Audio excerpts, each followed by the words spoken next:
নমস্কার বন্ধুরা, সাসপেন্স আয়োজনে আপনাদের সবাইকে স্বাগত। গল্পগুলি ভালো লাগলে সাবস্ক্রাইব করবেন, লাইক করবেন এবং কমেন্ট করবেন। আসুন গল্পটি শুরু করা যাক।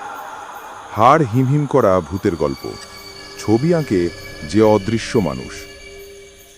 শীতের শেষ ভাগ, কলকাতার উত্তর প্রান্তের পুরনো এক বাড়ি, হৃদয়পুর লেনের রায়চৌধুরী ভিলা। বাড়িটি দেখতে যতটা পুরনো, এর ভেতরকার নীরবতা যেন তার থেকেও পুরনো। বাড়িটিতে থাকেন 7 বছরের শিশু ঋদ্ধি, তার মা মৌসুমী আর দাদু অর্ণব রায়চৌধুরী। ঋদ্ধি শান্ত, মেধাবী, বেশি কথা বলে না, কিন্তু তার এক অদ্ভুত অভ্যাস আছে। সে অসাধারণ ছবি আঁকে। বাড়ির যেই তার খাতা দেখে বিস্মিত হয়ে যায়। অদ্ভুত বাস্তব, অদ্ভুত নিখুঁত, যেন ক্যামেরায় তোলা। কিন্তু তার ছবি যতই সুন্দর, ঠিক ততটাই অস্বস্তিকর। কারণ ঋদ্ধি কখনোই বলে না কিভাবে সে ছবি আঁকে। কেউ তাকে কখনো তুলির টান দিতে দেখেনি। তবুও প্রতিদিন সকালে তার নতুন খাতায় নতুন ছবি, এবং ছবিতে থাকে দুর্ঘটনা, রক্ত, আগুন, ট্রেনের ধাক্কা, সিঁড়ি থেকে পড়ে যাওয়া, নদীতে ডুবে যাওয়া, সব রকম বিপদের অদ্ভুত আঁচড়। মৌসুমী এসব যেন পাত্তা দিতে চায় না। সেভাবে বাচ্চাদের কল্পনা এমনই। কিন্তু দাদু অর্ণব প্রতিদিনই ছবিগুলো দেখলে ভেতরে ভেতরে শিউরে ওঠেন। কারণ তিনি বুঝতে পারেন ঋদ্ধির ছবি স্রেফ ছবি নয়, ওগুলো সতর্কবার্তা। এক সকালে মৌসুমী রান্নাঘরে ব্যস্ত, তখনই ঋদ্ধি নিজের খাতা নিয়ে তার সামনে আসে। মা, আজকে এটা এঁকেছি। মৌসুমী খাতা খুলে জমে যায়। ছবিতে দেখা যাচ্ছে একটা লাল বাস রাস্তা থেকে উল্টে পড়ছে। বাসের জানলা ভেঙে একজন মহিলা ছিটকে পড়ছেন। মুখটা অর্ধেক আঁকা, কিন্তু পোশাক হুবহু মৌসুমীর পড়ার মতোই। মৌসুমী নার্ভাস হয়ে বলে, তুই এসব কেন আঁকছিস ঋদ্ধি? আমি তোকে এগুলো কখনো শেখাইনি। ঋদ্ধি শান্ত গলায় বলে, আমি আঁকি না তোমা। মৌসুমী বিরক্তি নিয়ে বলে, তাহলে কে আঁকে, কে? ঋদ্ধি মাথা নিচু করে নাম্বার 2 পেন্সিলের মাথাটা ঘষতে ঘষতে শুধু বলে, রাতে লোকটা আসে, জ্যাঠার কাছে যেতে যেতে আঁকে। লোকটা? মৌসুমী অবাক। ঋদ্ধির ঠোঁট একদম শুকিয়ে আসে। হ্যাঁ, কালো পোশাক, মুখ নেই, শুধু একটা ল্যাম্প নিয়ে দাঁড়ায়। সে আমাকে বলে, দেখো এটাই পরের দুর্ঘটনা। মৌসুমী থমকে দাঁড়িয়ে যায়। জ্যাঠা? কোন জ্যাঠা? ঋদ্ধি আবার মাথা তুলে তাকায়। তার চোখ দুটো গভীর, অদ্ভুত স্থির।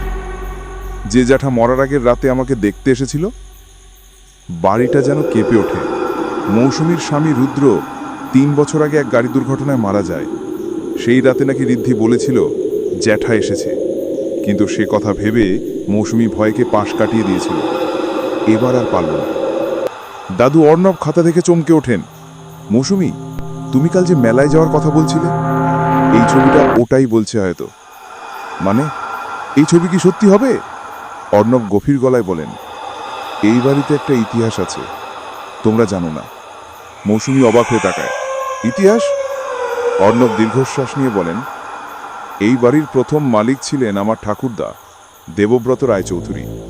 তিনি ছিলেন অদ্ভুত মানুষ, মৃতদের আত্মার সাথে যোগাযোগ করতেন। বাড়ির উত্তর কোণের ঘর, যেটা এখন বন্ধ, সেখানে তিনি এক অদৃশ্য আত্মাকে ধরে রেখেছিলেন। সেই আত্মা নাকি ভবিষ্যৎ দেখতে পেত আর ভবিষ্যতের ছবি আঁকত। মৌসুমীর শ্বাস বন্ধ হয়ে আসে। সেটা কি সত্যি ঘটনা?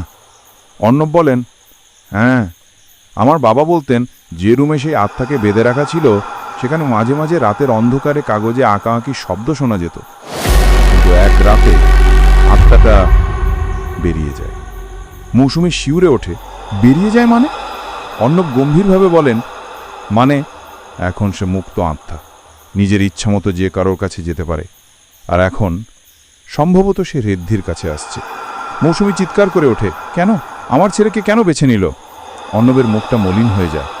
কারণ ঋদ্ধির জন্মদিন পরিবারের একজনের মৃত্যুর দিন। এমন বাচ্চাদের আত্মারা পছন্দ করে, কারণ তারা নাকি 2 জগতের মাঝে দাঁড়িয়ে থাকে। মৌসুমী হাঁপাতে থাকে, আমি কি করব এখন? অর্ণব বলেন, আজ রাতে আমি ওকে দেখব। আমি এই বাড়ির ইতিহাস জানি, আমার হয়তো ওর সঙ্গে কথা বলার ক্ষমতা আছে। রাত 12টা। বাড়ির সব লাইট নিভে গেছে, শুধু ঋদ্ধির ঘরে একটা ছোট্ট নাইট ল্যাম্প জ্বলছে। অর্ণব দরজার আড়াল থেকে ছেলেটার দিকে তাকিয়ে আছেন। ঋদ্ধি গভীর ঘুমে। হঠাৎ টক টক টক কাগজে পেন্সিল ঘষার শব্দ। অর্ণবের শরীর ঠান্ডা হয়ে যায়। ঋদ্ধির খাতার পাতাগুলো নিজের থেকে উল্টে যেতে থাকে। পেন্সিলটা নিজের মতো করে নড়ছে। একটা অদৃশ্য হাত যেন সেটা ধরে আছে। ঘরের কোনায় হালকা ধূসর কুয়াশা, তার মধ্যে দাঁড়িয়ে আছে এক লম্বা মানুষ, ল্যাম্প হাতে। মুখ নেই, চোখ নেই, শরীর নেই, শুধু ছায়া। অর্ণব গলা শুকিয়ে যায়। কে তুমি? আত্মাটা ধীরে ল্যাম্পের আলো ঋদ্ধির খাতার ওপর ফেলে। পাতায় আঁকা হচ্ছে নতুন ছবি।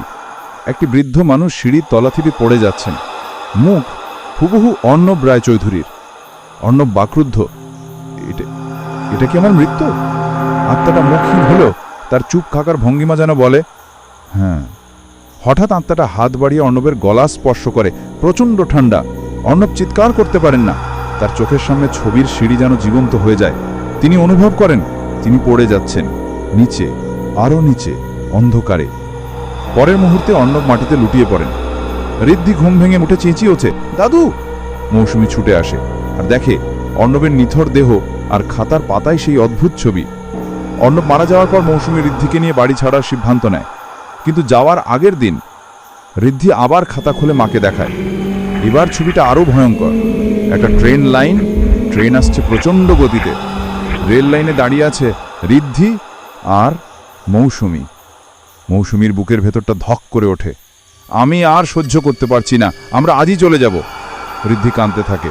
না মা, গেলে কাজ হবে না। লোকটা বলেছে পালিয়ে লাভ নেই, মৃত্যুর ছবি তোমার পিছনেই চলবে। মৌসুমী মুহূর্তেই লক্ষ্য করে ঘরের কোনায় গেলে কোনো ছায়া নেই, কিন্তু খাতার পাতায় একটা লম্বা ছায়া মানব দাঁড়িয়ে আছে।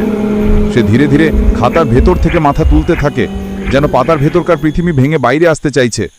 মৌসুমী বুক চাপড়ে বলে, তুই কি আমাকে বলতে পারিস না সে কে? ঋদ্ধি কাঁপতে কাঁপতে বলে, সে বলে যারা মৃত্যুকে অস্বীকার করে তাদের পথ দেখাতে আসে। সে নাকি আত্মাদের শেষ আশ্রয় দেয়।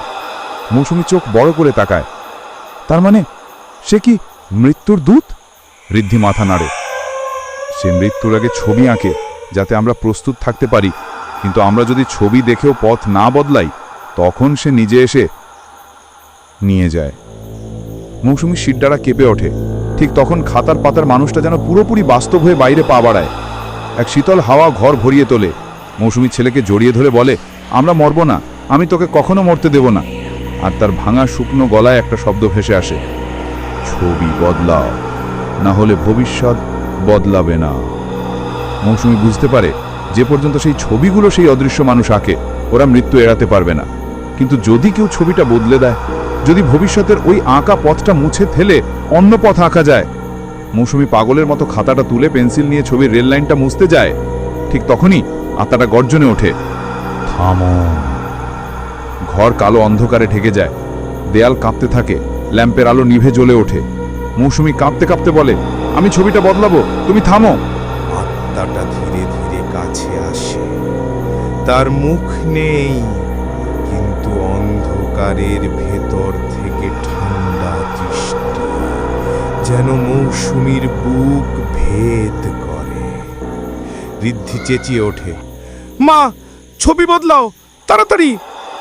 মৌসুমী কাঁপতে কাঁপতে রেল লাইন মুছে দেয়।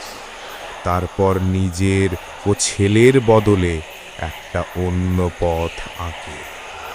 একটা নতুন রুট, অন্য শহর, অন্য জীবনের দিক।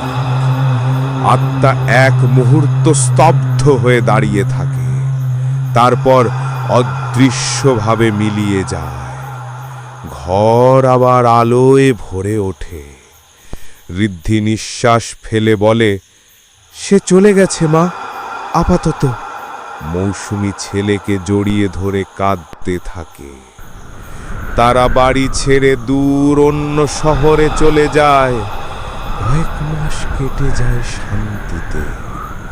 একদিন ঋদ্ধি স্কুল থেকে ফিরে খাতাটা খুলে দেখল, পাতা ফাঁকা, কোনো ছবি নেই। মৌসুমী হাসতে হাসতে বলে, দেখেছিস, আমরা মুক্ত হয়েছি। ঋদ্ধি মাথা নাড়ে, হ্যাঁ মা, কিন্তু।